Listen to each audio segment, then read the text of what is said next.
right, and this next comic is amazing.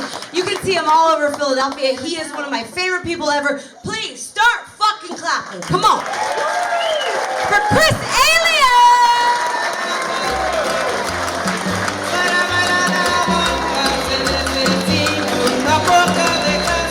Hey, how we doing? What's up? Are we doing well? Give it up for Peggy one more time. She was fucking fantastic. Peggy ruled.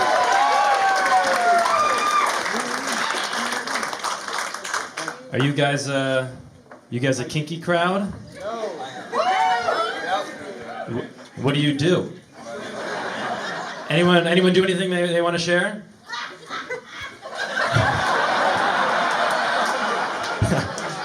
I will kill myself right now, lady. All right. Anyone have anything they're interested in? You're into baldies, clearly. Okay, I'm sorry. Anyone? You're also into baldies. Wow, this is crazy. I like buttholes. Dad, you said you weren't coming tonight. Okay. You said that? You said that like a 12-year-old talking about like Skittles, dude. I like Skittles. I like buttholes. Yeah, that's crazy, dude. One time I asked it to her credit, I said, you guys kinky? And this lady said that she was into sex magic.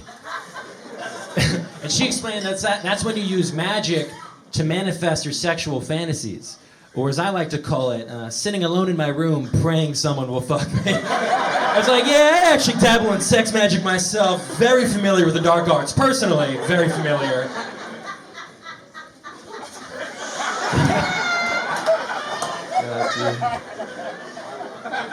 This is the worst night of my life.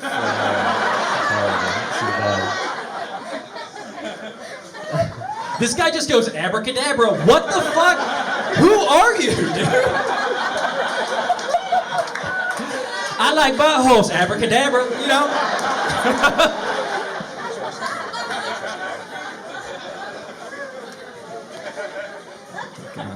I'm trying to be more open-minded when it comes to kinky stuff in the bedroom, but I don't know. I always feel like I end up embarrassing myself. I was recently getting intimate with a woman. Come on, okay, come on. And this girl, she wanted me to spit in her mouth. But I had dry mouth all that day. So I didn't know what to do, so I just leaned in and I was just like that's all I could get out. Really, I just started scatting in her face is what I started doing.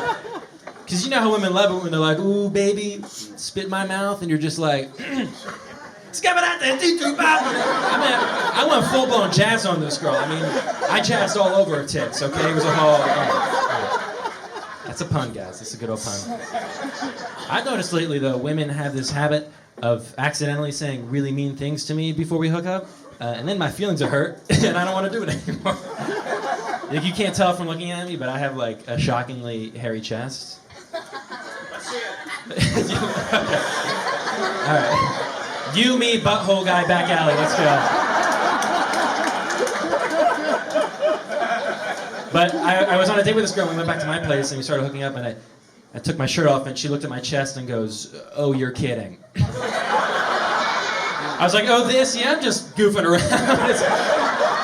It's actually Velcro. It comes right off. It's great. You know, a little visual gag I like to do before you hook up. I was like, baby, there's going to be a ton of magic tricks during this. There's actually going to be a clown nose on the tip of my penis, and if you squeeze it, confetti comes out of my mouth. So, you know, it's really great. It's good.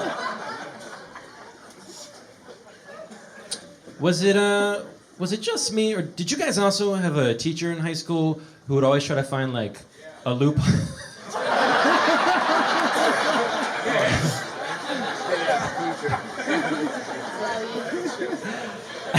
I hope you die of AIDS right now, dude.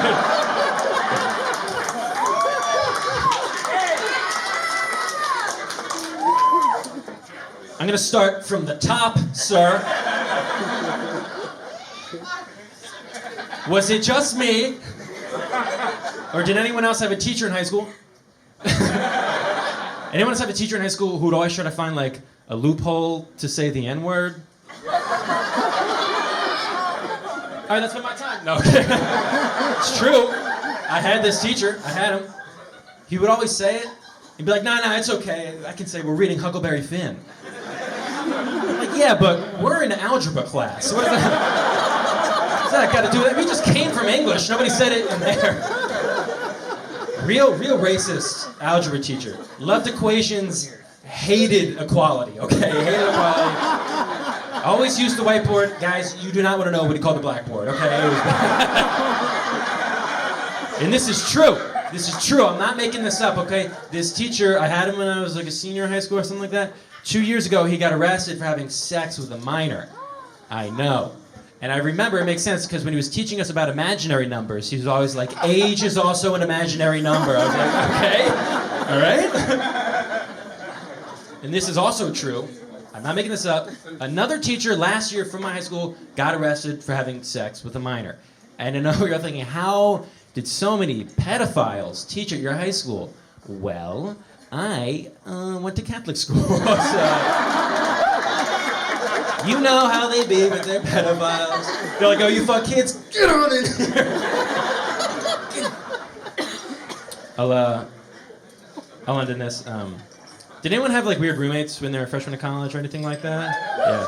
When I was a freshman in college, I lived with 3 strangers, okay? One of them was a transgender man we never ever saw, the quietest person I've ever met. Second one was a guy who sold drugs to everyone in our building. And the third one was, you guessed it, a Chinese exchange student with autism. What? This is true. His name was Xi Li, spelled Xili, kind of like a Super Bowl. And this Sunday it's Super Bowl Xili. Tom Brady faces off against puzzles. Now, the drug dealer, he would sell drugs to everyone in the building. And he would sell like Molly and weed and cocaine and Xanax. And these strange guys would like float in our apartment looking to get high. And then they'd see Xi Li and be like, I'll have whatever he's on.